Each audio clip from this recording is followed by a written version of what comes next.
Oke, Assalamualaikum warahmatullahi wabarakatuh. Kembali lagi sahabat RSI sekalian di program RSI Aisyah Malang. Sambil menunggu teman-teman sahabat RSI untuk join, kita tunggu dulu sampai agak banyak sambil kita menginvite RDI. Temani saya di ngopi hari ini.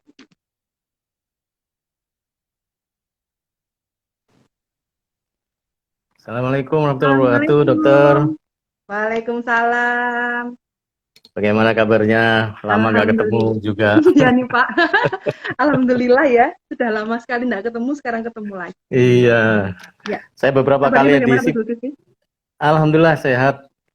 Cuman beberapa Suara kali edisi suara saya jelas kemarin. ya Pak ya? Kalau suaranya jelas, jelas. Kalau suara saya jelas nggak? Ya, suaranya Pak Zulkifli jelas. Saya kayaknya yang Jelas, kurang ini ya. Jelas ya Pak ya? jelas, jelas kok, jelas, jelas. Ya, nggih. Ya, Iya, hari ini di ngopi hari ini kita akan membahas tentang bius, Pak. Kan yang belum pernah iya, kita bahas sebelumnya ya. Jadi dengan dokter anestesi kita belum pernah iya, berbincang masalah bius ini ya. iya, iya. Oke, bentar. Ya. Oke. Hari ini kita temanya tentang bius erax, Pak. Jadi bius yang sekarang lagi ngetren Lagi, di kalangan iya. ibu-ibu karena awalnya ini diperkenalkan oleh selebritis gitu ya, Pak, karena beliau Hmm, melakukan bius erax ketika melahirkan sehingga menjadi viral. Padahal bius erax ini sebenarnya sih sudah lama sebelum hmm. dilakukan oleh selebritis ini sebenarnya gitu. Nanti akan Jadi ada dua gara-gara, pemateri ya. ya, gara-gara selebritis, jadinya seolah-olah ini jadi ini ya, hal yang Baru baru gitu gitu ya. ya. Iya, padahal sudah lama ya. Hari ini ada dua pemateri, Bapak. Ada dokter Ya, Obgyn, dokter spesialis kandungan, dan dokter anestesi. Ya, langsung aja oke. kali ya, Pak, kita undang beliau-beliaunya nih, Pak. Ya. Jadi nanti kalau Ya, sudah gabung, nanti kita mulai seperti biasa ya. Nanti saya buka untuk yang di ya. radio dulu ya. Oke, baik. Kita undang dulu ya, Pak.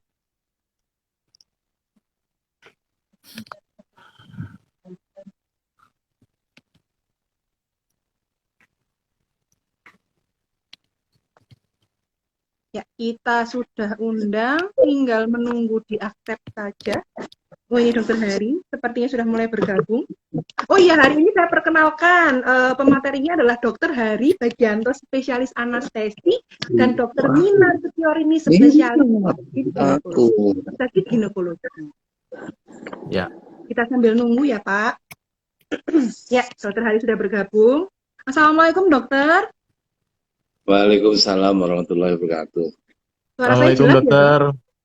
Cukup jelas, Oke. Ya kalau suara alhamdulillah. saya dokter, suara saya Cukup dokter jelas, jelas.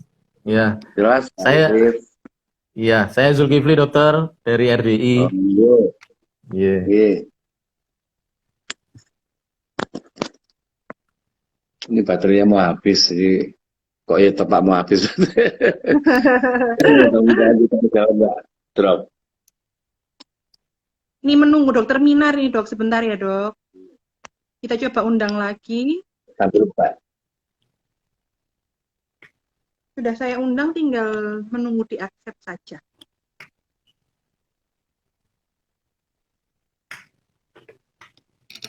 Jelas ya, 17 ya. Belum ya, sepertinya. Hmm, Sampai tabel sini ya Pak.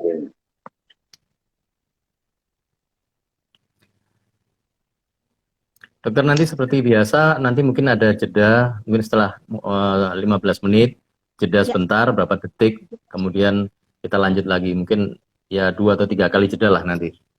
siap. Oke, boleh Pak. Seperti biasanya ya. Mungkin yang Iya. baru di sini mungkin Dokter Hari kayaknya ya Pak. Kalau Dokter Minar kita sudah pernah bertemu Oh iya, sebelumnya ya Pak. iya betul. Dokter Minar, Ya Pak Udin yang ngomong ngaji gitu.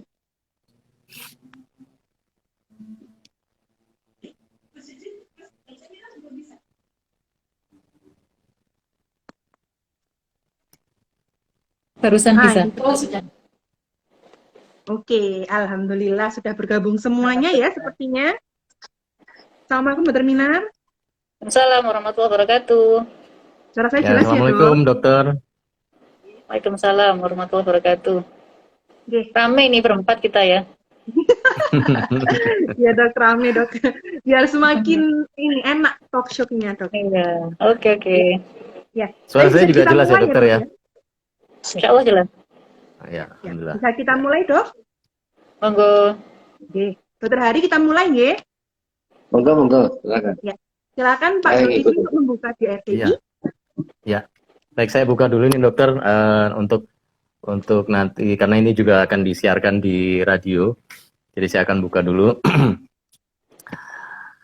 Radio Dakwah Islamiyah 107,7 RDI FM Malang, media inspirasi, menyejukkan dan mencerdaskan. Sahabat RDI, tanggal 16 Oktober itu diperingati sebagai Hari Anestesi Sedunia ya. Dan di kesempatan hari ini di hari Jumat tanggal 21 Oktober 2022 atau tepatnya di tanggal 25 Rabiul Awal 1444 Hijriah, kita kembali lagi bertemu di program Ngopi Ngobrol Pintar bersama Rumah Sakit Islam Aisyah Malang yang bekerja sama juga dengan Radio Dakwah Islamiyah 107,7 FM memperingati Hari Anestesi Sedunia dengan tema yang berkaitan dengan itu, dan ini menarik sekali tema yang akan diangkat siang hari ini karena beberapa waktu ini ada satu istilah atau ada satu metode ya untuk persalinan operasi atau operasi sesar dengan metode namanya metode ERAX. Ini sebetulnya tadi saya sempat ngobrol dengan Dokter Putri bahwa ini sebenarnya sudah bukan sesuatu yang sangat baru, tetapi karena para selebritis ini membuatnya menjadi kayaknya sesuatu hal yang baru, nah menjadi viral. Nah, menarik ini untuk kita bahas di siang hari ini. Dan jangan lupa acara ini selain bisa disimak atau ditonton melalui Instagram Live RSI Aisyah Malang dan juga RDI FM Malang, acara ini juga akan disiarkan secara tunda di Radio Dakwah Islamiyah 107,7 FM pada hari Selasa tanggal 25 Oktober jam 9 sampai jam 10 pagi. Jadi acara ini selain bisa didengar, ya selain bisa ditonton juga bisa didengarkan ulang ya. Nah, sebagai narasumber kita di siang hari ini ada dua narasumber. Jadi yang sekarang sudah menyaksikan lewat Instagram, biasanya layarnya cuma 3 atau kadang-kadang cuma 2. Kalau pas lagi RDI tidak bisa ikut ya. Ini ada 4 ini layarnya dibagi 4. Narasumber kita yang pertama ada Dr. Hari B, SPANKAUMN. Beliau ini seorang dokter spesialis anestesi. Assalamualaikum warahmatullahi wabarakatuh, Dokter Hari. Waalaikumsalam warahmatullahi wabarakatuh. Ini pertama kali saya berjumpa dengan dokter dan kayaknya juga pertama kali dokter live di Instagramnya RSI ini ya. Ya. Iya. Nah, bersama Dokter Hari juga ada narasumber yang kedua yaitu Dokter Minar Setiorini SPOG. Kalau ini sudah tidak asing lagi. Assalamualaikum warahmatullahi wabarakatuh, Dokter Minar. Waalaikumsalam warahmatullahi wabarakatuh. Jumpa lagi ya Pak ya. Iya betul. Gimana kabarnya dokter? Alhamdulillah sehat. Mudah-mudahan semua sehat. Alhamdulillah. Nah, yang ada di sebelah saya ini kalau di layar sahabat RRI juga sahabat RSI juga yang sudah tidak asing lagi wajahnya sering muncul di Instagram live kita. Ada Dokter Putri Pramita M. Assalamualaikum warahmatullahi wabarakatuh, Dokter Putri. Waalaikumsalam warahmatullahi wabarakatuh. Gimana, sehat juga ya siang hari ini? Alhamdulillah sehat Pak. Luar biasa. Ini siang hari ini kita membahas tema yang memang sempat viral ya tentang operasi sesar dengan metode ERAX dokter ya. Nah ini kalau saya DIUS ya. ERAX itu Enhanced Recovery After Cesarean Surgery ya kalau saya tidak salah begitu ya. Betul, ya. betul Pak. Wah ini apa ini? Nah sahabat RSI, sahabat RDI, kita ingin tahu langsung nanti dari narasumbernya dan nanti sebagai moderator adalah Dokter Putri Pramita. Silahkan nanti yang mau tanya-tanya, silahkan masuk di kolom komentar, silahkan nanti tuliskan pertanyaannya. Dan kalau yang sekarang sedang menyaksikan, jangan lupa untuk menuliskan Anda sedang menyaksikan di mana, dan jangan lupa tanda hati nanti di bawah itu ditekan yang banyak, sehingga nanti keluar hati yang semakin banyak ya. Baik, monggo silahkan saya serahkan waktunya ke Dokter Putri. Saya akan tetap mengawal di sini, nanti kita akan jeda mungkin 15 menit lagi, setelah itu kita akan lanjut lagi di sesi yang berikutnya. Monggo silakan dokter. Ya, terima kasih Pak Zulkifli atas kesempatannya. Langsung saja ya dok, langsung kita mulai diskusinya pada siang hari ini. Jadi sesuai dengan tema dan judul yang kita angkat pada siang hari ini yaitu tentang bius eraks. Nah, Dokter Hari mungkin akan memberikan wacana dulu nih bius eraks itu sebenarnya seperti apa sih dok? Bedanya dengan bius-bius yang lain. Jadi biar para sahabat RDI dan sahabat RSI ini tahu kira-kira bius eraks itu apa sih? Gitu. Monggo Dokter Hari, silakan. Terima kasih, Dr. Putri. Sebelumnya saya ingin sedikit meluruskan saja bahwa ERAKS ini sebetulnya bukan hanya anestesi, kerja anestesi. ERAKS ini adalah kerja tim. Jadi kalau dibilang kerja anestesi itu seolah hanya anestesi aja kerja itu urusan anestesi. Enggak. Kita buat satu tim yang multidisipliner. Tim itu, MDT itu adalah terdiri mulai dari dokter kandungannya, dokter anestesinya, kemudian perawatnya, kemudian nutritionnya, semua bergabung dalam satu tim yang saling mengisi kekurangan-kekurangan yang harus oleh pasien. Jadi agak keliru kalau dibilang ini abuse saja, bukan. Ini ada satu kerja tim.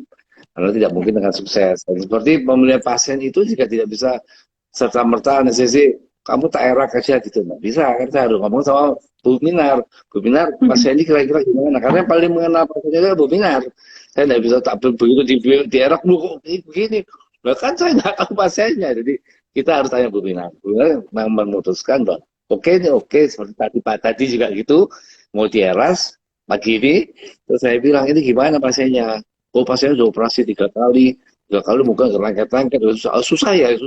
Gimana di erak nggak? Anak tanya begitu, saya bilang, ya tanya Bu Minar. Oh jangan, di erak itu bisa berpanjang. Salah satu syaratnya erak adalah operasi yang tidak sulit. Kemudian rata-rata 1 jam selesai. Jadi kalau dokter Minar memprediksi bahwa ini susah ini nanti bisa lama, ya jangan pakai teori itu. Ya. Gitu ya. Jadi yang saya ingin lakukan. Ya. Dan nanti memang saya banyak sekali mendapatkan pertanyaan-pertanyaan dari ibu-ibu, terutama emak-emak ini yang selalu kepo banget itu kan, jadi gimana? Ya sudah, saya bilang, memang ada beberapa yang harus diluruskan, jadi yang sebenarnya juga kesannya seperti ketergesa-gesaan, namanya juga ERAS, Early Enhanced Recovery After Surgery. Nah, kalau dengan sesar namanya jadi ERAS. Jadi ERAS-nya cesarean section. Itu kan seolah-olah konotasinya cepat pulih, cepat jalan, padahal bukan itu. Jadi sekarang kita beralih bahwa tidak harus pasien itu dalam waktu 3 jam harus jalan, tidak harus begitu. Yang nyamannya dia bagaimana? Yang nyaman artinya dia tidak muntah, dia tidak mual, dia tidak sakit, dan dia melakukan kegiatan segera. Itu yang penting. Bukan waktunya harusnya. Saya kira itu Bu Putri sudah bisa, Dr. Putri bisa meneruskan yang lainnya. Kalau ada pertanyaan, saya mungkin lebih kita hemat waktunya. Hari sudah memberikan wacana gitu ya. Jadi memang erak itu lebih ditekankan bukan harapannya yang cepat ini setelah selesai di operasi gitu ya dok, tapi bagaimana caranya bikin nyaman pasiennya begitu ya dok ya. Jadi nggak berekspektasi yang serba cepat gitu, tapi bagaimana cara supaya pasiennya nyaman seperti itu ya dok ya. Kalau dari segi preoperasi dokter, kira-kira bedanya sih dengan bius yang lain yang non eraks itu apa dok? Untuk dari segi preoperasi, selama operasi dan bahkan setelah operasinya itu bedanya apa dokter? Ya, ini pertanyaan yang baik sekali. Jadi Dr. Putri menanyakan satu yang memang ini yang harus kita benarkan. Gitu. Kenapa harus saya tanya pada Dr. Opjin? Dr. Opjin yang paling tahu pasien itu. Yang ERAS ini sebetulnya urutannya ada dari pre-operatif atau pre-rehabilitasi. Jadi dari 3 trimester pertama barangkali harus sudah disiapkan. Jadi bagaimana orang saya sudah sampai semester ketiga, sudah mau lahir, bisa nggak ERAS? Ya bisa saja, tapi itu tidak ideal. Idealnya ada dari awal. Karena apa? Karena pasien harus disiapkan semuanya, baik physically maupun psikologi. Dia harus tahu, psikologinya harus tahu bagaimana harus dilakukan. Misalnya, gizinya bagaimana. misalnya pasien itu merokok, bagaimana kita harus perbaiki, bagaimana dia misalnya HB-nya rendah, kalau dinaikkan dulu. Nah, gizinya kurang baik, atau gizinya terlalu baik, seperti gemuk sekali, itu juga harus dikurangi, harus diet. Itu tugasnya dari dokter gizi yang paling tahu. Jadi dari awal dia harus koreksi itu, bukan dari ujuk-ujuk mau dibius langsung eraks, nggak bisa juga, karena tentu tidak ideal. Nanti jadinya bukan eras tapi eras-erasan gitu loh jadinya. Jadi main-main aja bukan, tapi tidak ideal. Bisa sih bisa ditarik dalam satu poin tertentu, tapi bukan itu yang ideal gitu. Itu kira-kira. Iya. Itu untuk preoperasinya ya dok ya. Lalu untuk ketika operasinya dan pasca operasinya bagaimana dokter? Ini yang jelas bahwa yang berbeda itu zaman dulu itu kalau namanya dibius itu harus puasa 6 jam. Kalau sampai batal puasanya jadi batal, minum sedikit batal, tidak begitu. Kita tidak melakukan hal itu lagi, tapi tetap puasa padat 6 jam, 8 jam harus. Karena kalau tidak dia muntah. Tapi selanjutnya dia bisa minum. Karena menurut penelitian, minum air putih itu clear water, jadi bukan topi tubruk atau apa, bukan, tapi air putih. Itu dia bisa minum sampai 2 jam sebelum operasi. Bahkan 2 jam sebelum operasi kita beri minum. Kita beri minum air kalori, namanya carbo loading, itu kita berikan. Kalau nggak, yang gampangnya aja kita kasih air teh manis yang hangat aja gitu. Boleh teh jahe juga boleh gitu. Pokoknya dia enak buat dia, menambah kalori, semangat buat dia, jadi menjadi tidak down, jadi semangat untuk operasinya. Dan saya selalu ingat beritahu pada ibu-ibu itu bahwa satu-satunya operasi yang harus kita anggap bahwa ini satu hal yang menyenangkan. Sesar adalah operasi yang menyenangkan. Jangan dikonotasi, waduh mau operasi, waduh takut. Tidak perlu ditakutkan, karena yang namanya sesar itu adalah mengharapkan datangnya anggota keluarga baru. Yang kita tunggu 9 bulan, 7 bulan kita tunggu, itu sesuatu yang menyenangkan. Sebentar lagi akan kita dengar suara tangis bayi yang kita tunggu-tunggu. Itu ditanamkan pada si pasien. Bukan operasi tumor, bukan operasi apa yang mengerikan, keluar tumor, bukan itu. Dalam operasi ini kita mengharapkan sesuatu yang menyenangkan akan datang. Jadi kita harus berubah mindset-nya. Jadi supaya jangan takut, kita harus bersemangat. Kira itu. Oke dokter. Untuk post operasinya dok, apakah memang betul bahwa setelah dengan metode ERAX ini bisa lebih cepat beraktivitas dan dibandingkan dengan yang non ERAX itu dok setelah operasinya? Ya, ini ekspektasi yang selalu saya tangkap dari para emak-emak ini gitu. Saya bilang, biasanya kalau ibunya yang nunggu ini, itu ibunya bilang, oh coba apa, aku tuh udah boleh gerak, udah boleh minum, tunggu kentut dulu, kasihan.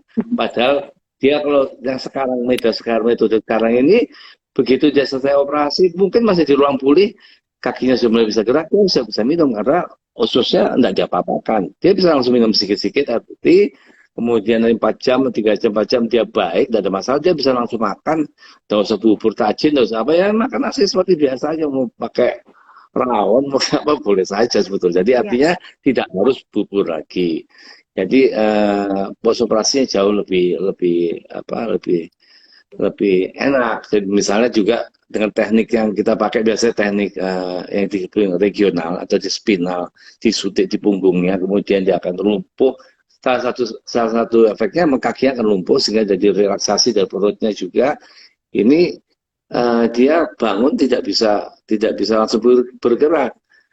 Tapi dengan metode yang ini kita bikin dia jadi dengan obat-obatan yang berkombinasi dengan obat. Jadi kita membuat dia lebih cepat bisa bergerak. Karena komponen dari yang kita bius itu kan tidak hanya motoriknya saja, sensorik itu macam-macam juga. Nah ini sering nanti ibu-ibu kan dengar para teman-teman perawatnya kan bilang, Bu nanti pokoknya ya terasa tapi tidak sakit. Jadi waduh gimana caranya terasa tapi tidak sakit? Ya terasa ya sakit itu.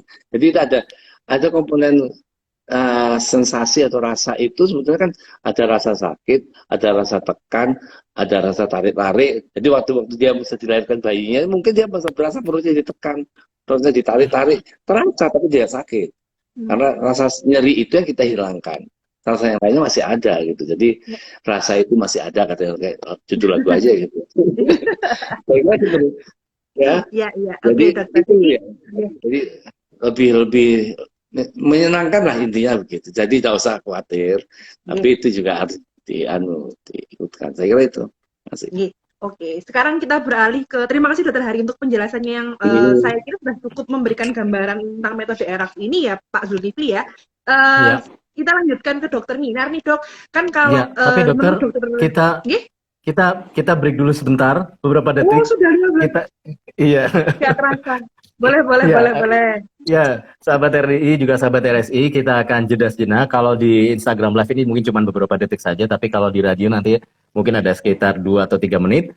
Kita akan simak beberapa pesan-pesan berikut ini. Setelah itu, saya Zulkifli dan juga Dr. Putri, juga Dr. Hari dan Dr. Minar akan kembali lagi di program Ngopi Ngobrol Pintar bersama Rumah Sakit Islam Aisyah Malang, kerjasama dengan Radio Dakwah Islamiyah 107,7 RDI FM Malang. Radio Dakwah Islamiyah 107,7 RDFM Malang, media inspirasi menyejukkan dan mencerdaskan. Kita masih bakal lanjutkan lagi program Ngopi Ngobrol Pintar bersama Rumah Sakit Islam Aisyah Malang yang mengangkat tema ini dalam rangka memperingati Hari Anestesi Sedunia, yaitu nyaman dan pulih cepat operasi sesar dengan metode ERAX yang tadi sudah dijelaskan oleh Dr. Hari. Dan untuk yang nanti yang ingin bertanya, silakan Anda manfaatkan kolom komentar di chatting kita atau di Instagram live kita ini. Silakan Anda tuliskan pertanyaannya di situ dan kita punya waktu nanti sampai kurang lebih mendekati jam 2 siang. Baik, saya akan kembalikan lagi ke Dr. Putri. Monggo silakan Dr. Putri. Ya, terima kasih Pak Zulkifli. Ya, melanjutkan ya dokter. Kita lanjut ke Dokter Minar nih. Nah, menurut Dokter Hari tadi kan kalau persiapan itu dimulai dari trimester pertama nih dok. Nah, kira-kira persiapan yang seperti apa sih dok? Jadi saya berpikir nih, jadi ketika kita sudah tahu bahwa kita hamil, terus kita tiba-tiba mau bilang, dok saya mau bius ERAX aja gitu. Nah, persiapan yang seperti apa yang harus disiapkan dokter? Monggo Dokter Minar. Iya, terima kasih Dokter Putri. Jadi yang pertama harus dipahami adalah memang ini tujuan kita melakukan sesar dengan ERAX ini memang ekspektasinya banyak, seperti yang disampaikan Dokter Hari, banyak ditanyain sama emak-emak tadi itu. Kepinginnya operasinya tidak sakit, tapi cepat pulih dan lain sebagainya gitu ya. Yang pertama yang harus disiapkan adalah dari pemahaman pasien itu sendiri ya. Karena memang tadi dari awal kan sudah dibahas bahwa ini adalah sesuatu yang lagi trendy gitu, lagi trending topik sesar dengan ERAX ini. Iya, lagi viral, tapi banyak pasien yang masih belum memahami betul apa itu ERAX. Ya, saya kasih contoh aja mungkin bulan yang lalu. Ada pasien menyampaikan kepingin ERAX, tapi saya takut dok lihat operasinya. Saya mau ERAX tapi bius tidur. Lah itu kan sudah tidak sesuai gitu ya. Jadi kita harus memberitahu dulu pemahaman kepada pasien apakah itu SC ERAX. Dan tentu saja sesar yang dikerjakan sama dengan sesar-sesar yang lain gitu. Semua harus sesuai indikasi. Jadi tidak bisa ujuk-ujuk tanpa indikasi datang ke SPOG bilang mau melahirkan dengan SC ERAX gitu. Kalau memang indikasinya tidak ada, ya tidak disarankan dengan sesar. Nah, apabila sudah ada muncul indikasi sesar, maka bisa dipertimbangkan pilihan dengan menggunakan ERAX ini ya. Persiapannya adalah sejak dari awal pasien di screening sama seperti kehamilan yang lain. Apakah ada penyakit penyerta sebelumnya ya? Apakah ibunya terkontrol dengan baik vital sign-nya, kemudian screening seperti biasa itu dari pemeriksaan darah dan pemeriksaan kencing ya. Apakah semuanya normal? Adakah penyakit hepatitis, HIV, kemudian sifilis yang di screening rutin pada semua ibu hamil. Intinya adalah mencari apakah ada penyulit pada pasien ini, karena memang sesar ERAX ini harus dikerjakan pada pasien yang tidak ada penyulit. Ya, jangan sampai dilakukan pada pasien yang kira-kira operasinya nanti ada penyulit dan durasinya lama. Seperti itu. Jadi persiapannya memang dari screening awal sama seperti pasien lain, terus kita berikan pemahaman dan pasien harus siap. Jangan nanti pasien belum siap, kepingin ERAX-nya, kepingin biusnya saja, tapi tidak tahu bahwa Bedanya dengan yang lain yang diharapkan tadi kan memang pasiennya akan mobilisasi dengan cepat, merawat bayi sendiri dengan cepat. Jangan nanti pasiennya sudah dibiusnya erax tapi mager, nggak mau gerak ya, eh, Sama aja apa gitu. namanya? Oh iya sama aja gitu. Nggak ada keuntungan yang bisa diambil dari operasi erax ini seperti itu. Gitu ya dok. Jadi kalau misalnya dari indikasi apa sih dok, kehamilan yang seperti apa sih dok yang bisa dipakai metode ERAX ini dokter? Untuk indikasi sesar sama seperti yang lain ya. Jadi indikasi sesar itu banyak sekali. Kalau diringkas itu ada 3 sih, kalau dipersingkat. Indikasi pada ibu, indikasi pada bayi, dan indikasi waktu. Di situ nanti akan kita menemukan, oh pasien ini ternyata memang membutuhkan sesar. Cuman seperti apa yang bisa dikerjakan sesar pada pada sesar yang memang tidak ditemukan penyulit tadi. Penyulitnya misalnya, ini resiko perdarahan banyak, atau ada resiko perlekatan misalnya dengan riwayat operasi berkali-kali sebelumnya sudah sesar misalnya 2 kali, riwayat laparotomi karena appendix perforasi misalnya, pernah peritonitis dan sebagainya, dengan risiko perlekatan tentu saja tidak kita lakukan seperti itu. Jadi memang sesuai indikasi ya dok, dan kita Iya, nggak bisa request wajib. gitu aja mau kalau misalnya Iya, memang sudah SC boleh SC baru kita bisa memilih metode ERAX atau tidak gitu ya dok. iya. Dan itu Ya, nanti akan kita putuskan apakah memungkinkan dilakukan ERAS atau tidak. ya, ya, Seperti oke. itu. Kembali ke dokter Hari dokter. Sebenarnya dari segi pembiusannya sendiri itu metode ERAX itu mungkin bisa diberikan gambaran lagi dok. Itu metode yang gimana? Yang dibius total atau nanti pasiennya sadar atau bagaimana dokter?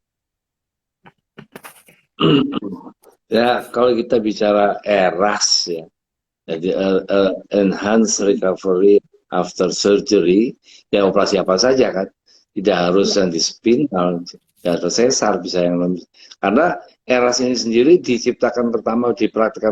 diperkenalkan oleh dokter bedah digestif untuk operasi mengangkat usus besar, jadi operasi besar itu.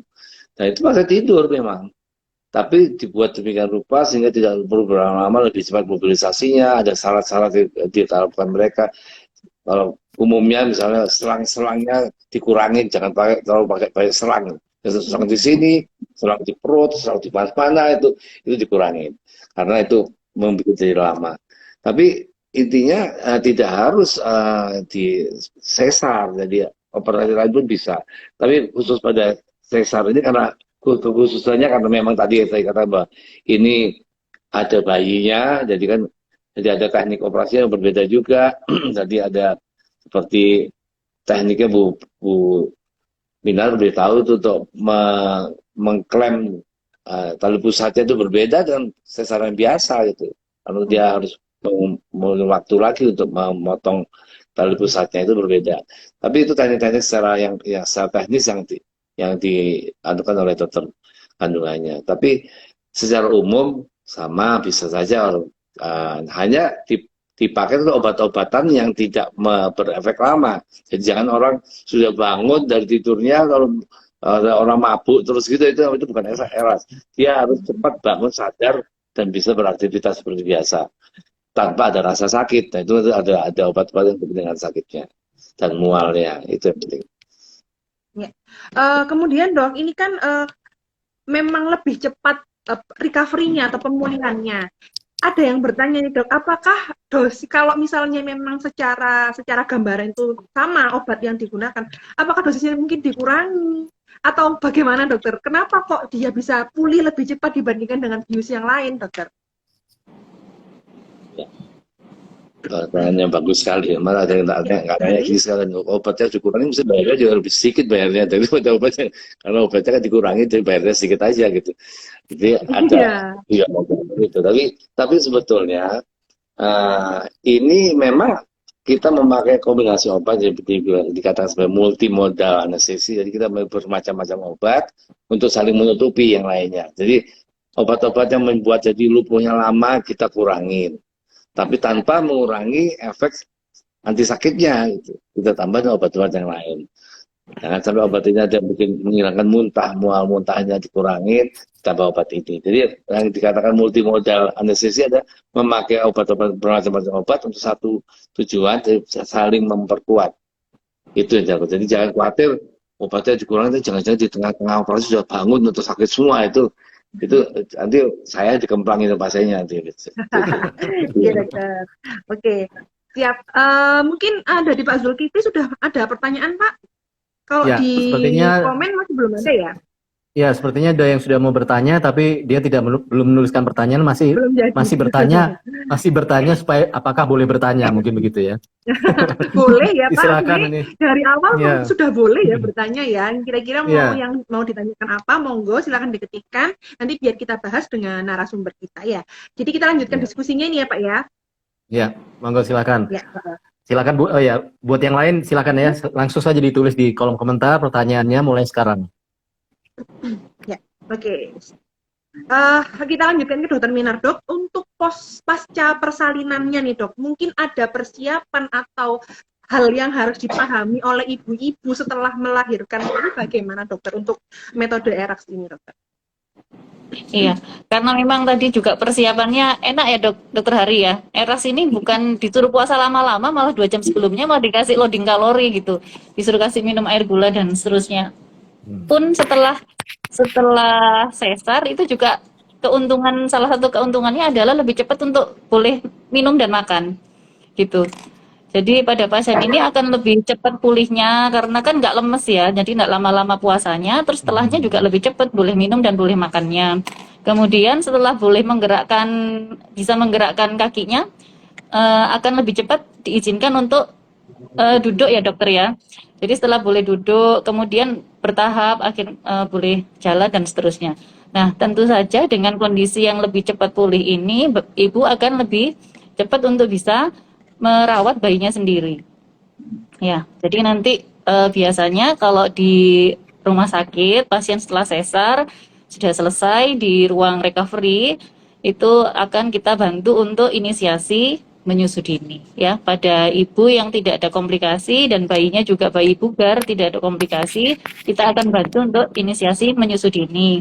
Kemudian akan dibimbing juga untuk mobilisasi dini, lebih cepat geraknya.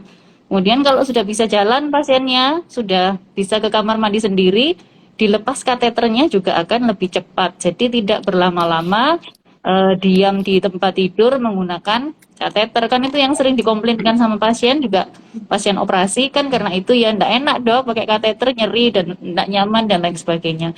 Pada sesar dengan ERAX itu keuntungannya antara lain adalah seperti itu ya. Nah, dengan mobilisasi yang lebih cepat, artinya kan sirkulasi darah di badan ibunya ini akan lebih baik. Tentu saja harapannya dengan sirkulasi darah yang lebih baik itu juga akan membantu penyembuhan luka. Diharapkan penyembuhan lukanya juga akan lebih cepat. Ya, tentu saja dengan mobilisasi yang baik juga dengan nutrisi yang cukup. Ya, biasanya pasien-pasien itu kan takut habis operasi jangan banyak minum. Jangan makan kuah, nanti lukanya banyak. Itu salah. Jadi memang tetap ibu habis operasi itu ya terus harus minum yang cukup, apalagi kondisi menyusui. Pada kondisi hamil itu kebutuhan cairan rata-rata pada kondisi kesehatan normal itu 2 sampai 2,5 liter. Nah, pada ibu menyusui itu meningkat. Jadi sekitar 2,8 sampai 3 liter. Ya, jadi jangan diempet-empet minumnya. Ya, nanti kalau habis lahiran jadi sering pipis dok, wajar karena memang pada ibu hamil badannya menyimpan banyak cairan. Nah setelah bayinya lahir secara bertahap fisiologi tubuhnya akan berubah lagi seperti normal. Jadi seperti dikuras cairan di badannya akan lebih banyak pipis. Jadi bukan karena banyak minum terjadi kebanyakan pipis gitu ya. Memang seperti itu fisiologinya. Dan dengan cairan yang cukup, nutrisi yang cukup terutama protein ya, itu juga akan mempercepat penyembuhan luka seperti itu.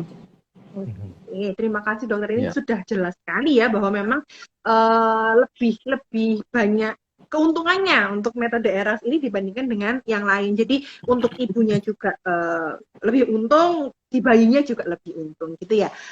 Kemudian dokter, untuk dokter hari lagi nih dok, apakah ada kontraindikasi mutlak tidak bisa dilakukan ERAX dokter?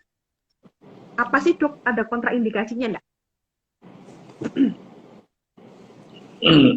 Kontraindikasi yang mutlak sebetulnya nggak ada, tapi memang kalau ada kita kesulitan untuk melakukan spinal anestesi atau memblok di belakang itu kan, ada orang dengan kelainan tulang belakang yang agak miring-miring atau muntir-muntir itu nggak pakai hamil juga susah itu menyuntiknya, itu membloknya. Jadi memang kita tidak masukkan itu pada tulang belakang yang ada kelainannya. Kemudian kalau yang mutlak saya kira nggak ada. Nggak ada ya dok. Jadi Ya. bisa ya dok dilakukan pada semua pasien kecuali Tapi syaratnya sehat. Jadi secara umum yang menjadi kontraindikasi untuk dilakukannya ERAX adalah ya kontraindikasi dari spinal anestesi atau pemblok ke belakang. Misalnya di daerah suntikan itu ada korengnya, kan nggak bisa gitu, malah bisa infeksi.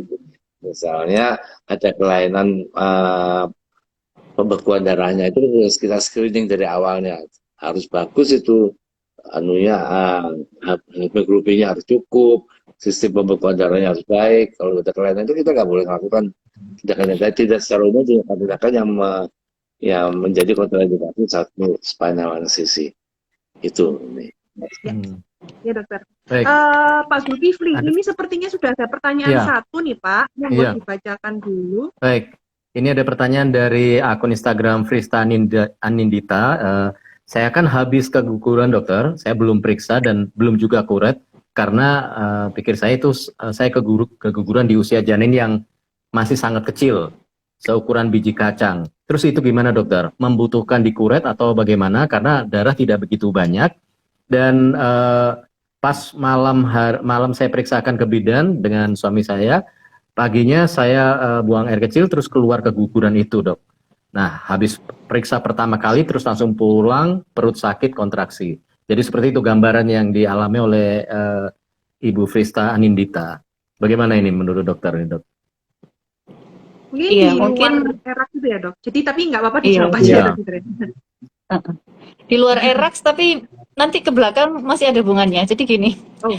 Jadi untuk kondisi keguguran itu kan sebesar apapun usia kehamilannya, kalau memang tadinya sudah diperiksa dan memang hamil, kemudian terjadi perdarahan dan keguguran, tetap harus dievaluasi tuh bersih atau tidak.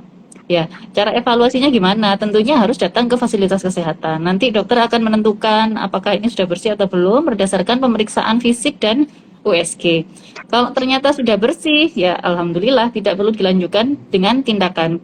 Tapi kalau misalnya memang diperlukan masih belum bersih dan dilakukan kuretase, nah kita akan mengerjakan itu. Nah untuk biusnya di sini namanya bukan ERAX ya, tadi kan Enhanced Recovery After Cesarean Section. Tapi kalau pada kuret namanya ERAS, Early Recovery After Surgery. Ya beda nama aja, tapi sama jenis teknik pembiusannya. Mungkin dokter Hari yang pastinya lebih jago. Jadi itu supaya mengurangkan kuret dibius juga kan kasihan ya, nyeri sekali kuret itu. Jadi kita akan lakukan pembiusan di mana pasien tidak merasakan nyeri untuk membersihkan sisa-sisa jaringannya seperti itu. Jadi dicek dulu ya. Ya, benar. Ya, monggo. Baik. Pak Zulkifli. Ada lagi pertanyaan yang masuk? Ya, dari akun Instagram Fiza280. Maaf dokter, mau bertanya. Saya usia kandungan 36 minggu, tetapi berat bayi masih kurang dari normal. Bagaimana ini dokter? Dan air ketuban juga masih sedikit. Konsultasi kandungan lagi nih. masih OT lagi ya kayaknya. Iya. Topik lagi masih enggak apa-apa, tapi dijawab saja. Mumpung kita lagi ketemu. Mumpung. Jadi iya. Jadi pada usia kehamilan 36 minggu ya, kalau dari target berat bayi orang Indonesia minimal sudah harus 2,5 kilo ya. Jadi saya enggak tahu ibunya berat badan janinnya berapa. Cuman memang kalau sudah sedang di USG ditanyakan kembali ke dokternya karena memang kita punya target berat yang berbeda daripada target USG. Maksudnya gini, USG itu kan kita tidak tidak produksi sendiri, itu diproduksi oleh orang Eropa, ada yang produksi Jepang. Itu bayi-bayi di sana kan berbeda posturnya dengan bayi kita gitu. Jadi untuk trimester 1 dan awal trimester 2 itu masih bisa untuk dijadikan patokan. Nah, di atas itu terutama trimester 3 kita punya target berat badan sendiri untuk bayi Indonesia ya. 28 minggu sudah minimal sudah harus 1 kilo. 34 minggu minimal 2 kilo. Dan itu kalau di USG akan dibaca kurang. Nah, ini yang saya nggak tahu, kurangnya memang kurang dari bacaan USG-nya, ataukah memang kurang dari target yang seharusnya, itu nanti yang harus ditanyakan ke dokter ibunya tadi. Nanti ya 36 minggu minimal 2,5 kilo. Seperti itu, jadi nggak harus nututi sesuai target di week-nya di USG itu ya. Seperti itu. Nah, kalau memang ternyata beratnya kurang, tidak memenuhi target yang seharusnya, tentu saja nutrisinya harus diperbaiki ya. Apalagi tadi disebutkan juga ketubannya kurang. Artinya apa? Mungkin intake makanannya kurang dan intake cairannya juga kurang ya. Jadi cairannya tadi harus dipenuhi dulu 2 sampai 2,5 liter per hari. Ya, per hari itu bukan selama 24 jam sekarang dihitung sampai besoknya, tapi dari mulai bangun tidur sampai sebelum tidur 2 sampai 2,5 liter cairan harus terpenuhi. Kemudian untuk nutrisinya, nutrisi seperti apa yang baik ya, tetap nutrisi seimbang ya. Buah sama sayur itu bagus nggak dok? Seringnya ditanya gitu, bagus buah sama sayur. Tapi kalau nggak diimbangi dengan makan protein ya dia sel-sel janinnya akan tumbuh dari mana gitu kan. Makan protein tok tapi nggak suka sayur buah, iya nggak bagus juga. Jadi intinya nutrisinya harus seimbang ya. Yang bisa untuk menambah berat bayi tentu saja satu protein, karena protein itu untuk pertumbuhan sel-sel janinnya ya. Protein terutama protein hewani ya, semuanya protein hewani boleh, telur, ayam, ikan, daging, kecuali yang alergi ya. Kemudian dari tambahan kalorinya untuk metabolisme selnya ya. Kalau yang dikenal sama ibu-ibu sekarang suka makan, boleh makan manis-manis, makan es krim gitu untuk nambah berat badan bayi ya. Tapi jangan yang manis-manis tok, nanti ibunya yang besar, bayinya tetap tidak besar karena sel-selnya tidak bertambah ya. Jadi tetap nutrisi seimbang. Nah, misalnya nutrisinya sudah terpenuhi, beratnya belum tercapai juga, itu bisa jadi dikoreksi dari cairannya tadi ya. Jadi kalau cairannya kurang, ketubannya kurang. Padahal ketuban itu melindungi bayi satu ya dari benturan. Yang kedua, dia menjaga supaya tali pusatnya itu tidak kejepit. Kalau ketuban di sekitarnya bayi bagus, tali pusatnya itu nanti bulat tepat menyalurkan nutrisi bagus. Tapi kalau ketubannya kurang, kayak selang itu kepenyet, ngasih nutrisinya tidak maksimal gitu. Jadi sudah makan banyak kok tidak naik-naik, tapi minumnya kurang ya. Jadi memang semuanya harus diperbaiki ya. Itu caranya supaya beratnya naik gitu. Ya. Baik, Dokter Minar dan Dokter Putri juga Dokter Hari, kita akan break dulu sebentar. Ya. Jadi seperti biasa, sahabat RI juga sahabat RSI, jangan kemana-mana, jangan bergeser dari Instagram Live di siang hari ini. Hanya beberapa detik saja, kita akan ikuti beberapa jeda berikut ini untuk sahabat RI dan sahabat RSI yang sedang mendengarkan lewat radio di 107,7 RDFM Malang. Saya Zulfli akan kembali setelah pesan-pesan yang berikut ini.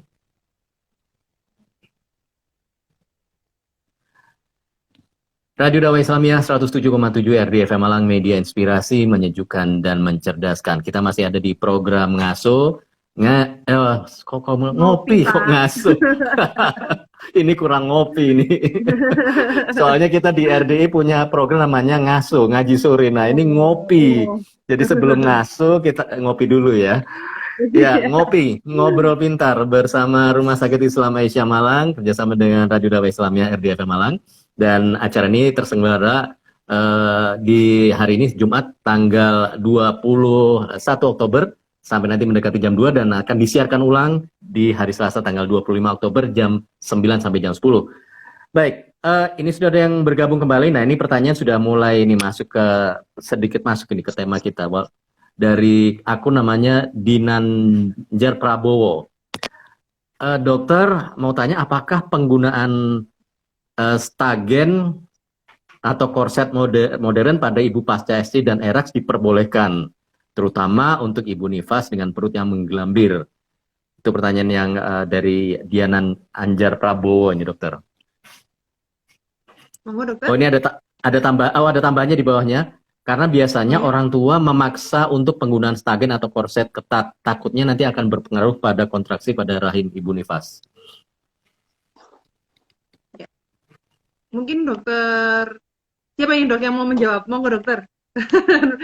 Apakah boleh dok pakai stagen pada pasien setelah operasi sesar dan dilakukan metode ERAX dok? Iya, jadi mungkin sebenarnya ibunya ini bertanya tapi sebenarnya sudah punya jawaban gitu ya, takut mempengaruhi. Itu sudah betul sekali ya. Jadi pada proses penyembuhan luka, ya terutama di 2 minggu awal, itu dibutuhkan sekali aliran darah yang baik di situ. Jadi jangan dipaksa diikat-ikat hanya tidak mau menggelambir. Semua ibu hamil mau sesar mau enggak, iya pasti sudah menggelambir sudah perutnya. Ya melarnya selama 9 bulan bertahap, tidak bisa seketika disuruh menyusut langsung, itu tidak bisa, itu prinsipnya ya. Jadi memang bertahap, jangan dipaksa untuk langsung singset lagi. Apalagi dibutuhkan penyembuhan luka itu membutuhkan aliran darah yang bagus di situ. Kalau diikat ya, satu penyembuhan lukanya nggak bagus. Yang kedua ya betul, mengganggu involusi uteri atau mengganggu proses, justru mengganggu proses kembalinya rahim menuju ukuran semula ya. Jadi sebaiknya tidak perlu ya, kalau merasa tidak nyaman boleh pakai gurita tapi jangan terlalu ketat. Korset tidak dulu ya, karena dia akan lebih ketat ya. Apalagi yang ibu-ibu yang biasanya datang ke praktekan itu pakai bengkung. Bengkung tuh kayak selendang panjang, dibulet-bulet-bulet nggak tahu berapa meter itu panjangnya ya. Itu juga tidak disarankan. Selain satu, pengaruh ke lukanya, dua, pengaruh ke involusi uterus. Kalau bengkung itu masangnya aja itu loh susah. Ya, melepasnya juga susah. Itu mengganggu mobilitas ke kamar mandi ya. Mengganggu BAK-nya, mengganggu BAB-nya. Itu kan tidak nyaman karena dengan menahan BAK itu juga pasti mengganggu involusi uterus juga. Ya, misalnya nanti sudah 2 minggu, misalnya ini dicek baik semua, rahimnya sudah mulai kembali semula, lukanya sudah mulai kering dan bertaut baik, biasanya boleh pakai yang simple saja, korset tapi jangan terlalu ketat. Yang penting nutup gitu kalau merasa tidak nyaman. Dan sebenarnya tidak pakai pun tidak masalah. Gitu. Mengatasi masalah perut menggelambirnya ya dengan exercise, dengan olahraga. Seperti itu. Yang penting olahraganya bukan yang menggunakan otot perut secara berlebihan. Ya boleh senam, boleh berenang, boleh yang lain. Yang penting nggak angkat besi aja. Ya, seperti itu. Ya, kemudian ada lagi pertanyaan ini dari akun Anta Ontel ini. Metode ERAX itu apa boleh buat ibu yang punya darah tinggi, dokter? Oh, ini pasiennya dokter Minar ini. Dia tulis, Gitu saya ya? pasien dokter Minar. Iya. Ya, Untuk pasien secara prinsip ERAX itu tidak berbeda nih dokter Hari ya. Pada pasien yang tensi tinggi atau tidak, yang penting itulah tadi persiapannya sebelum persalinan harus terkontrol dulu ya. Jadi bukan kontraindikasi pada pasien darah tinggi, makanya harus dikontrol dulu, dipastikan kondisinya pada saat pre-op nanti sudah optimal seperti itu ya. Dan darah tinggi bukan mutlak pasti sesar loh, tapi ya darah tinggi tidak mutlak sesar, tetap indikasi sesar dulu baru kita putuskan ERAX atau tidak gitu. Ada lagi Mohon Pak, masukannya dokter Hari. Oh iya, Untuk mungkin. ERAX-nya Dokter, mungkin kalau pada saat pembiusan, pada saat operasi misalnya sudah diputuskan ERAX, kemudian tadinya tensinya sudah terkontrol, kemudian untuk pemantauan di OK-nya gimana gitu dok? Ya, jadi memang seperti tadi saya katakan, ERAS itu idealnya mulai dari trimester pertama, kedua. Dan dari awal kita mempersiapkan mentally, psychological dia harus siap. Ya, apa namanya, physically harus siap. Jadi kalau memang ada hipertensi, ada diabetes, ada penyakit-penyakit apapun yang lain, katakan apa, tiroid atau apa ya tetap harus dikontrol dulu. Sakit jantung, dia sakit jantungnya apa. Memang akhirnya memang bukan ERAX, ya ERAX tapi low dose spinal itu dilakukan pada pasien sakit jantung karena kita lebih mengurangi dosisnya. Jadi memang kembali tadi pada apakah penyakit penyertanya itu sudah stabil atau belum. Nanti kalau di tengah-tengah operasi masih bergejolak lagi, berarti kan itu salah satu konsekuensi yang kita harus perhitungkan. Kalau kira-kira nanti tidak, misalnya tadi apakah ada apa namanya reseta previa yang mungkin terletak rendah, itu kan satu hal-hal yang secara kedepannya kita memperhitungkan bahwa ini kemungkinan dari perjalanan durasi operasi, selama operasi ini kan berbahaya nah, mungkin sulit saja operasinya. Karena itu kita tidak melakukan erax pada keadaan-keadaan yang tidak terkontrol atau dengan risiko berdarah banyak. Saya kira itu. Ya. Ada lagi pertanyaan ini, dokter, dari Ibu Ariana Kristi. Kalau terindikasi plasenta previa, apakah bisa dilakukan erax, dokter? Iya, sama ya. Jadi intinya erax itu dikerjakan pada operasi-operasi yang tidak ada penyulit, tidak ada perdarahan berlebihan, tidak ada perlengketan berlebihan, sehingga nanti durasinya operasinya itu lama. Pada plasenta previa kita mungkin akan evaluasi dulu ya, plasenta previa yang mana. Kalau mungkin totalis tidak dikerjakan, ya. Tapi kalau misalnya plasenta previa marginalis itu masih bisa ya, atau plasenta letak rendah masih bisa. Dan ibunya saran saya dicek lagi gitu, plasenta previa yang mana gitu kan, dan di usia kehamilan berapa. Kalau misalnya plasenta previa marginalis atau partialis itu kadang-kadang seiring munculnya segmen bawah rahim di usia kehamilan di atas 28 minggu, itu biasanya plasentanya seakan-akan, bukan sebenarnya bergeser ya, sepertinya dia agak ke atas karena sudah mulai ada pembentukan SPR gitu. Nanti dicek lagi saja kondisi plasentanya seperti apa pada saat mendekati persalinan, seperti itu. Ya. Iya, Pak, Ibu Baik, dokter. Ya. Sebenarnya Ya. sudah di kolom komentar pertanyaannya sudah dibacakan semua nih ya. Ya. Ya. Ya. Karena kayaknya sudah waktunya juga sudah tinggal sedikit lagi. Ada dua Ya. pertanyaan terakhir nih Pak kayaknya. Yang tadi sudah saya baca, sempat saya baca di kolom pertanyaan. Ini ada pertanyaan apakah lama rawat inap pasien yang dilakukan metode erax dengan pasien yang dilakukan metode non erax itu berbeda, Dok? Apakah berapa lama harusnya rawat inapnya, dokter? Seperti itu, dokter, monggo. Iya, kalau dengan mobilisasi yang baik dan targetnya tercapai tadi dari eraxnya, insya Allah perawatannya jauh lebih pendek ya, gitu. Pada pos operasi biasa bisa 2-3 hari setelahnya boleh pulang, tapi karena kita pastikan pasien setelah di erax ini bisa mobilisasi baik, bisa merawat bayinya dengan baik, akan bisa dipulangkan lebih cepat, seperti itu. Ya. Pertanyaan terakhir nih, Dok. Yang pasti ditanyakan nih, Dok, apakah metode erax ini bisa di-cover BPJS, dokter? Monggo, dokter, dijawab, dok. Gimana nih? Iya. Monggo yang mau menjawab, silahkan, dokter. Alhamdulillah kalau di RSI ditanggung. Ya, dokter Hari. Alhamdulillah. Pertanyaan klasik yang saya dapatkan dari ibu-ibu itu gitu. Karena teman saya kok begini, saya begini, itu ya saya nggak tahu. Karena ada BPJS premium, ada BPJS platinum, atau BPJS apa istilahnya, beda gitu. Saya tidak pernah ada sama saya di RSI, dan pas saya kepercayaan tidak ada bedanya. Ya. Gitu. Jadi sudah terjawab ya. Jadi kalau di RSI, kalau di rumah sakit lain mungkin kebijakannya sendiri-sendiri ya, dong. Tapi kalau di RSI metode erax pun masih bisa di-cover oleh BPJS. Gitu ya, Pak. Mungkin karena waktunya sudah mepet nih, Pak. Alhamdulillah kayaknya sudah terjawab, terbahas semua ini tentang erax pada siang hari ini. Mungkin Dokter Nina dan Dokter Hari mau memberikan kata-kata terakhir, Dok, sebelum kita tutup acara hari ini, Dokter. Monggo Dokter Hari terlebih dahulu mungkin, Dokter. Ya, tadi ada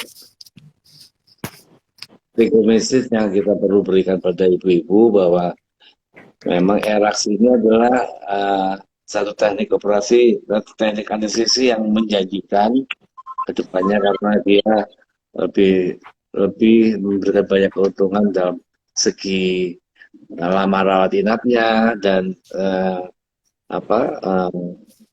untuk kenyamanan operasinya. Jadi lebih banyak. Kedua, ini bukan satu program dari anestesi, tapi satu program dari tim, yang dikatakan medical multidisciplinary team, baik itu dokter kandungan, baik itu dokter anestesi, baik itu perawatnya, ataupun juga nutrisinya dari bagian gizi yang mempersiapkan gizi yang asupan gizi yang baik untuk pasiennya. Dan yang ketiga adalah pasien harus mengerti betul apa-apa yang akan dilakukan oleh dirinya. Jadi jangan nanti terkaget-kaget waktu di biusan dia teriak-teriak, aduh kok terasa, aduh kok ini, aduh ini. Kita harus beri penjelasan nanti seperti ini terjadinya. Jadi jangan nanti ekspektasinya melebihi dari apa yang terjadi. Itu yang bagian yang harus dialami. Saya kira itu yang penting buat saya. Terima kasih. Terima kasih Dokter Hari. Ini monggo Dokter Minat dilanjutkan, Dokter.